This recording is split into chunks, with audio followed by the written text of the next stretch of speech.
दोस्तों ये कहानी एक ऐसे लड़के की है जो एक मेडिकल कंपनी में सेल्समैन का काम करता है। लेकिन इस लड़के को लड़कियों की बुलबुल का इतना शौक होता है कि ये बड़ी ही आसानी से अलग अलग लड़कियों को अपने प्यार में फंसाकर उनके साथ टपाटप करता है। यहाँ तक कि ये लड़का अपने बॉस की गर्लफ्रेंड को भी नहीं छोड़ता है। कहानी की शुरुआत में हम जेमी नाम के लड़के को देखते हैं जो एक इलेक्ट्रॉनिक शॉप पर काम करता है। जेमी इतना तेज दिमाग का था कि वो किसी को भी अपनी बातों में फंसाकर उसे कुछ भी बेच सकता था। इसी तरह से एक दिन जेमी बातों ही बातों में अपने ही बॉस की गर्लफ्रेंड को फंसा लेता है और मौका मिलते ही उसे स्टोर रूम में ले जाकर उसके साथ टपाटप करने लगता है। जेमी जब उस लड़की के साथ मजे कर रहा होता है तभी गलती से उस लड़की के फोन से जेमी के बॉस को कॉल लग जाता है और वो जेमी और उसकी गर्लफ्रेंड की गर्म गर्म आवाजें सुन लेता है। ये देखकर जेमी के बॉस को उसके ऊपर बहुत गुस्सा आता है। साले तूने मेरी गर्लफ्रेंड को भी नहीं छोड़ा, ये कहकर जेमी का बॉस उसे लात मारकर काम से निकाल देता है। रात के समय जब जेमी अपनी फैमिली के साथ बैठकर डिनर कर रहा होता है तब जेमी के छोटे भाई की गर्लफ्रेंड जेमी से उसके काम के बारे में पूछती है। इस पर जेमी का छोटा भाई जेक उसके ऊपर हंसने लगता है और सभी को बताता है जेमी को उसके बॉस ने उसे लात देकर काम से निकाल दिया है। जेमी अपनी फैमिली को बताता है जेक ने मेरे लिए नया काम देख लिया है और मैं जल्द ही एक सेल्समैन बन जाऊंगा। जेमी की बात सुनकर उसके डैड उसके इस काम से खुश नहीं होते हैं। वहीं अगले दिन जेक सेल्समैन की ट्रेनिंग के लिए जाता है जहाँ लिसा नाम की एक खूबसूरत लड़की जेमी को ट्रेनिंग देती है। जेमी लिसा की बताई हुई सारी बातें मानता है लेकिन जेमी अपनी आदत से मजबूर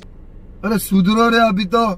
इसलिए वो लिसा को भी अपने प्यार के फंसा लेता है और उसके साथ भी टपाटप कर लेता है। वहीं अब जेमी की ट्रेनिंग पूरी हो जाती है इसलिए वो अपने मैनेजर के साथ काम पर जाता है। जेमी का मैनेजर सेम जेमी को बताता है हमें अपनी दवाई बेचने के लिए डॉक्टर के हॉस्पिटल जाने से पहले उनसे मिलना पड़ता है। जेमी को भी सेम की बात अच्छे से समझ आ जाती है इसलिए अब वो अपने काम पर लग जाता है। लेकिन जेमी से कोई भी डॉक्टर बात नहीं करता है, इससे उसका पहला दिन ही खराब हो जाता है। ये सब देखकर सेम जेमी को एक हॉस्पिटल में लेकर जाता है और उसे कहता है अगर इस डॉक्टर ने अपने दवाई को खरीद लिया तो शहर के सभी डॉक्टर भी हमसे ही दवाई लेंगे। वो दोनों जब आपस में बातें कर ही रहे होते हैं तभी जेमी को वहाँ भी एक खूबसूरत लड़की दिखाई देती है। जेमी उसे देखकर गर्म हो जाता है और उससे बात करने की कोशिश करता है लेकिन वो लड़की जेमी को भाव नहीं देती है। इसके बाद जेक और जेमी जब डॉक्टर को अपना सैंपल देने के लिए जाते हैं तो वो देखते हैं वहाँ दूसरी कंपनी के सेल्समैन अपना सैंपल लेकर आए हैं और डॉक्टर की असिस्टेंट उन्हें बिना वेट कराए उनसे उनका सैंपल ले लेती है। ये देखकर जेमी को अच्छा नहीं लगता है क्योंकि उन्हें अपना सैंपल देने के लिए वेट करना पड़ रहा था। इस पर जेक जेमी को समझाता है ये आदमी दूसरी कंपनी का सेल्समैन है और इसकी वजह से ही डॉक्टर हमारे सैंपल को नहीं देखता है। जेक जेमी से कहता है अगर तुमने इस डॉक्टर को अपनी दवाइयाँ लेने के लिए मना लिया तो मैं तुम्हें 10 दिनों के लिए विदेश भेज दूंगा जहाँ तुम्हें अलग अलग लड़कियों के साथ मजे करने को मिलेगा। ये कहकर जेक वहाँ से चला जाता है। जेक के जाते हैं जेमी डॉक्टर की असिस्टेंट के पास जाता है और उसे अपनी बातों में फंसाकर अपना सैंपल वहाँ रखने के लिए मना लेता है। जेमी जब अपनी दवाइयों का सैंपल वो रखता है तो वो वहाँ से दूसरी कंपनी की दवाइयों को अपने बैग में रखकर उन्हें कचरे के डिब्बे में डाल देता है। इसी बीच एक भिखारी भी जेमी को देख लेता है। अगले दिन जेमी फिर से डॉक्टर के पास जाता है और वो आज डॉक्टर की पिए के लिए गुलदस्ता भी लाया था। ये देखकर डॉक्टर की पिए जेमी से इम्प्रेस ही जाती है और जेमी डॉक्टर की पिए को भी लपेट देता है।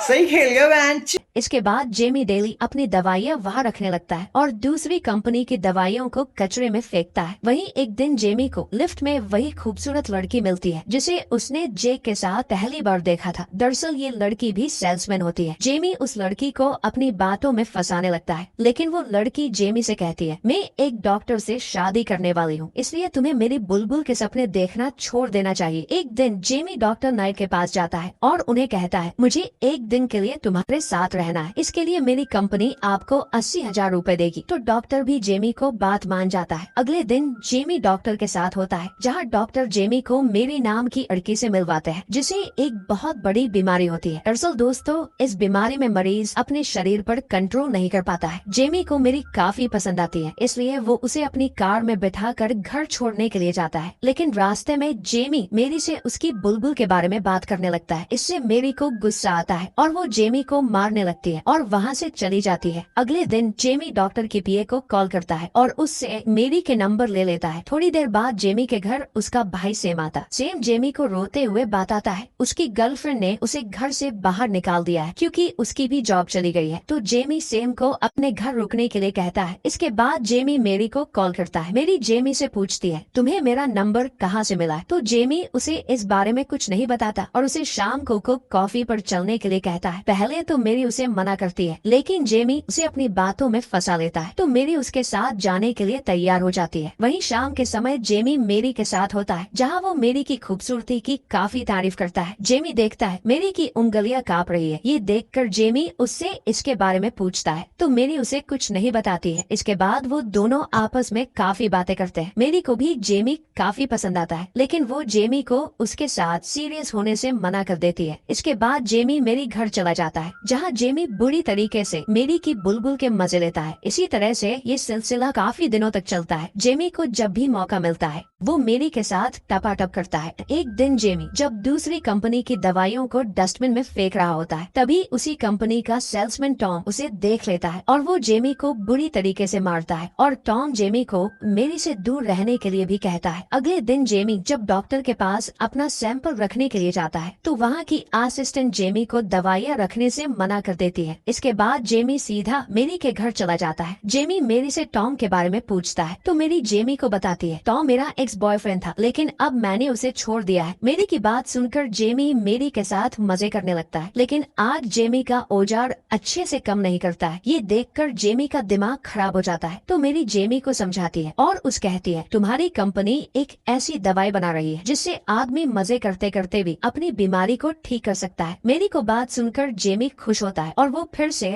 मेरी के साथ रेलगाड़ी चलाने लगता है। अगले दिन जेमी अपने मैनेजर सेम के साथ होता है जहाँ वो जेमी को कुछ नई दवाइयाँ सेल करने के लिए कहता है। दूसरी तरफ हम मेरी को देखते हैं जो कुछ बूढ़ी महिलाओं को बस में बिठाकर उन्हें इलाज के लिए ले जा रही होती है। तभी वही जेमी आता है। जेमी मेरी से बात करने लगता है लेकिन मेरी जेमी को बाय बोलकर वहाँ से चली जाती है। अगली सुबह मेरी जब वापस आती है तो वो जेमी को अपने सामने देखती है। ये देखकर मेरी हैरान हो जाती है और जेमी से पूछती है तुम कल से यही हो? तो जेमी कहता है मैं कल से तुम्हारा यही वेट कर रहा हूँ। जेमी की बात सुनकर मेरी इमोशन हो जाती है और वो जेमी के साथ सीरियस रिलेशन में आने के लिए तैयार हो जाती है। इसके बाद वो दोनों पूरी रात एक दूसरे के साथ मजे करते हैं। अगले दिन जेमी की कंपनी की बनाई गई नई दवाई फेमस हो जाती है। इससे जेमी बहुत खुश होता है और वो घर आकर मेरी के साथ मजे करते हुए एक वीडियो बनाता है। मेरी भी अब जेमी को काफी पसंद करने लगी थी और अब वो उसके साथ हमेशा रहना चाहती है। एक दिन जेमी जब अपने घर आता है तो वो अपने भाई को उसकी और मेरी की वीडियो देखता हुआ पकड़ लेता है और वो अपने भाई की अच्छे से सुताई करता है। इसी तरह से कुछ दिन बीत जाते हैं। एक दिन जेमी देखता है मेरी के हाथ अब ज्यादा ही कांपने लगे हैं। इस पर जेमी जब मेरी से बात करता है तो उल्टा मेरी जेमी के ऊपर ही गुस्सा करने लगती है। ये देखकर जेमी मेरी को शांत करता है। अगले दिन जेमी मेरी के साथ एक मीटिंग में जाता है। वहाँ जेमी को एक आदमी मिलता है। जेमी जब उस आदमी से बात करता है तो उसे पता चलता है उस आदमी की पत्नी को भी वही बीमारी थी जो मेरी को है। वो आदमी जेमी को बताता है इस बीमारी में इंसान को थोड़े दिनों बाद कुछ भी याद नहीं रहता है और वो अपने कपड़े भी नहीं पहन पाता। वही मीटिंग से आने के बाद मेरी बहुत खुश होती है और वो जेमी को बताती है मैं आज बहुत खुश हूँ क्योंकि मेरे पास तुम्हारे जैसा इंसान है जो मुझसे बहुत प्यार करता है। वही अब घर आने के बाद जेमी मेरी की बीमारी का इलाज ढूंढने लगता है और उसके लिए अलग अलग डॉक्टर से मिलता है। मेरी जब जेमी को उसके लिए ये सब करते हुए देखती है तो वो बहुत दुखी होती है और वो जेमी को ये सब करने से मना कर देती है। मेरी को लगता है जेमी उसके साथ तभी रहना चाहता है जब उसका इलाज हो जाएगा, इसलिए वो जेमी से कहती है मेरी बीमारी का कोई इलाज नहीं है इसलिए तुम अपना टाइम वेस्ट मत करो। ये कहकर मेरी जेमी को छोड़कर चली जाती है। वहीं अब जेमी मेरी से दूर रहकर बिल्कुल भी खुश नहीं होता है। एक दिन डॉक्टर नाइट जेमी को कॉल कर करके उसे एक पार्टी में आने के लिए इनवाइट करते हैं। जेमी जब वहाँ जाता है तो डॉक्टर जेमी को एक दवाई खिलाकर उसे एक साथ 2 लड़कियों के साथ मजे करवाता है। लेकिन इस दवाई से जेमी की तबीयत खराब हो जाती है इसलिए वो जल्दी से सेम के साथ हॉस्पिटल चला जाता है। अगले दिन जेमी जब एक रेस्टोरेंट में जाता है तो वहाँ उसे मेरी किसी और लड़के से साथ मिलती है जिसे वो डेट कर रही थी। जेमी जब मेरी से बात करने लगता है तभी वहाँ जेमी का मैनेजर आ जाता है और वो जेमी को बताता है बॉस ने खुश होकर अब उसका प्रमोशन कर दिया है। ये सुनकर मेरी वहाँ से चली जाती है क्योंकि वो जेमी को दुखी नहीं करना चाहती थी। अगले दिन जेमी जब अपना सामान पैक कर रहा होता है है। तभी उसे मेरी और उसके साथ एक वीडियो मिलता है। ये देखकर जेमी इमोशन हो जाता है और वो जल्दी से मेरी के पास जाता है और उससे कहता है, मैंने अपनी जिंदगी में बहुत सारी लड़कियों के साथ मजे किए हैं, लेकिन जब से तुम मिली हो मैं तुम्हें नहीं भूल पा रहा हूँ। जेमी की बात सुनकर मेरी रोने लगती है और जेमी से कहती है, तुमसे कई ज्यादा मैं तुमसे प्यार करती हूँ। इसी तरह से अब वो दोनों एक दूसरे को माफ कर देते हैं और साथ रहने लगते हैं। जेमी भी अब विदेश जाने से मना कर देता है और मेरी के साथ ही खुशी से रहने लगता है। दरअसल दोस्तों, हजारों लड़कियों में से हमें लड़की ऐसी मिलती है जिसमें हमें अपनी पूरी दुनिया दिखाई देने लगती है और उसके लिए हम सब कुछ छोड़ने के लिए तैयार होते हैं। इसी के साथ इस कहानी का अंत हो जाता है। दोस्तों, अगर मूवी पसंद आई है तो वीडियो को लाइक और चैनल को जरूर सब्सक्राइब करना। Thanks for